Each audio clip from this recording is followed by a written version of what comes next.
Uno munsi nja kukubwira iki kintu. Listen. Imana ihamagara abanyantege nke.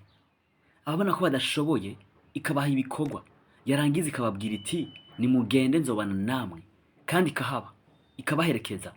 Ikabashigikira. Mu nzira ikabaha amazi n'amano mu bugaragu. Ntibesha. Ntihemuka. Kandi nitoranya ku butoni. Ikubera Imana yawe in the name of Jesus. Uru rugendo ntigorosha ariko rurakunda turi kumwe. Iyi nzira irashika naho irimwe amahwa dufise uyaduhandura. Ubane natwe ntagire ico uhomba ndazi ko ari mu byinshi. Ntucire hagati iyi podcast. Nanje ubwanje numva ndi excited kubashikiriza. Uru ni urubuga hwaniro rukomeye cyane. Nturabe views canke nombre d'abonnés rufise ubu. Turi mu ntango ariko dufise ihangiro. Kuva mu kwezi kwa gatandatu gushika mu kwezi kw'icenda. Kuva kuri 0 abone gushika kuri 105 abone. Kuva kuri 0 views gushika kuri 1100 views. No kuva kuri 0 video gushika kuri 20 video. Hari ama likes, ama shares and comments ntavuze igitigiri. Mwumve ko ndabashimiye mw'abantu bacu beza mwe. Womenga ni bike, womenga ni bito mu biboneka, ariko mu bitaboneka ni binini cyane kuri jewe. Ukaba uri mushasha, kora sabone. Kandi kubana natwe kwawe, igikorwa cyose ciza uzokora hano yaba j'aime, commentaire, partage, n'umugisha ku bantu benshi utazi, kandi Imana ntizokwirengagiza. Nukuri numva nciye bugufi mu kubabwira ibi. Ndarabiyomva, nkaraba aho navukiye, aho nakuriye, n'indoto nari mfise kera z'ivyo nifuza kubamwo. Kuzoba uno munsi nejo. Nkumva ntinya Imana ndavye ico yangize, uwo yangize yampaye ivyiza bibereye. So kwishira hejuru, oya namba, nishimwe mfise mu mutima. Nyumva neza. Iyi Imana nizeye, irakomeye, muvuge amen bandanye. Inzira zayo ntaho zihuriye n'izacu, kandi imigambi yayo niyo myiza kuri twebwe. Ibaze ko mu gihe gikwiriye imaze kumpa agakiza, maze kuyizera, yampaye kubona ubutunzi bwayo yashize muri jewe. Imbwira ko atari ubwanje gusa, ariko ari n'ubwanyu. Ninde yoharira mu bari hano? Hello people, ninde yoharira mu bari hano? Ndabafitiye ibintu Imana yantumye kubahako.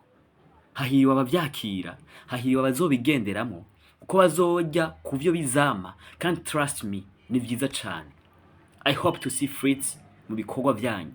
I hope to see abagabo n'abagore beza bejo bafise ubuzima bw'Imana muri bo, bakize ubwoba bwo kubaho n'ubwa kazoza, barerera Imana n'igihugu, bafise imico, imigenzo, inyifato n'ivyiyumviro vyiza, batunze kandi batunganiwe mu ngo zabo. Uriyumvise muvuge amen.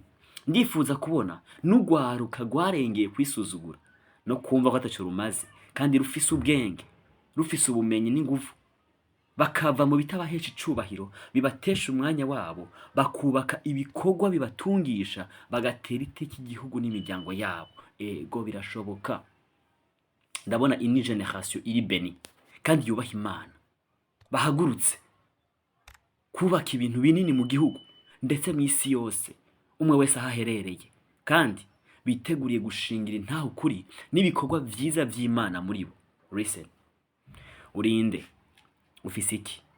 Ushoboye iki? Ivyo bibazo birakomeye kandi uvyibazeko. Kubera ko icambere kwimenya biguha kumenya ico ukwiye gukora, uko ukwiye kubaho, uko ukwiye kwifata.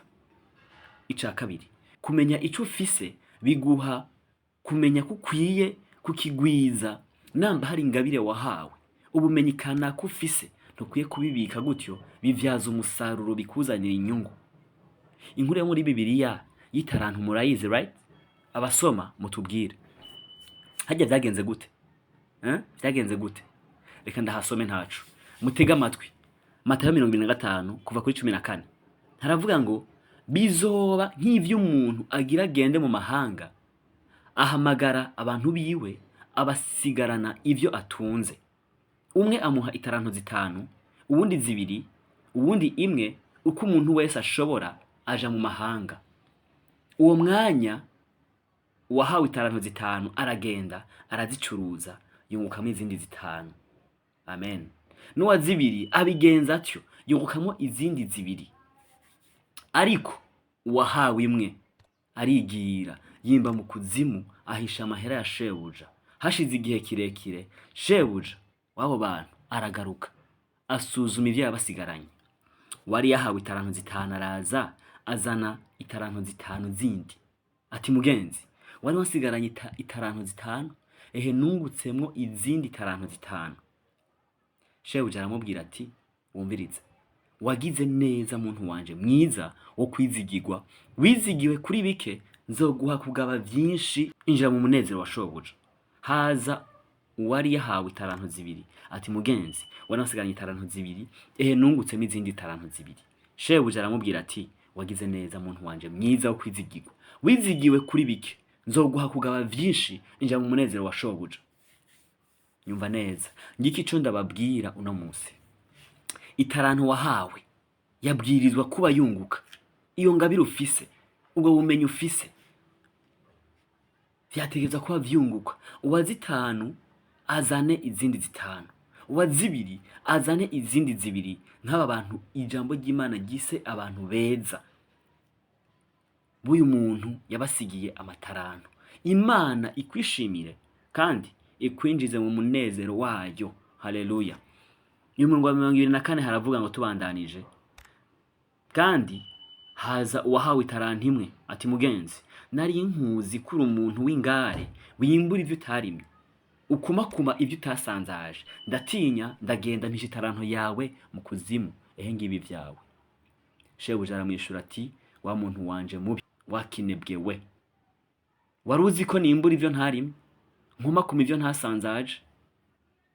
Nuko wari ukwiye kujana amahera yanje mu bayacuruza, nanje nagaruka nkaronka yanje n'inyungu yayo. Nuko ni mu mwaka itaranto muyihe ufise 10, kuko ufise wese azohabwa asesekarizwe, ariko udafise azokwakwa nico yarafise. N'uyo muntu wanje w'imburakimazi ni mu mute hanze mu mwiza, niho hazoba marira no kuryanya insya z'amenyo. Imana idufashe cane.